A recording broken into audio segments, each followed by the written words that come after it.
તો મિત્રો ફોરેસ્ટ ગાર્ડના રિઝલ્ટને લઈને મોટા સમાચાર આવી ગયા છે, જેમાં હસમુખ પટેલ છે જેણે ટ્વિટર દ્વારા જણાવ્યું છે, જેમાં ખાસ કરીને કેટલા તારીખે તમારે જે રિઝલ્ટ આવવાનું છે તે બધી જાણકારી આપી છે.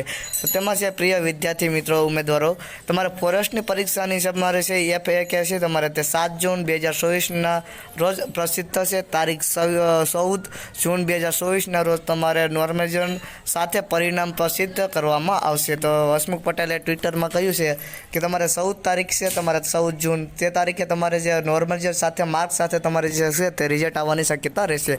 તો વિડીયો પસંદ આવે વિડીયો લાઇક કરજો, ચેનલને સબસ્ક્રાઈબ કરજો અને આવા જ અપડેટ માટે અમારી ચેનલને ખાસ કરીને સબસ્ક્રાઈબ કરજો. તો મળીએ છીએ બીજા વિડીયોમાં.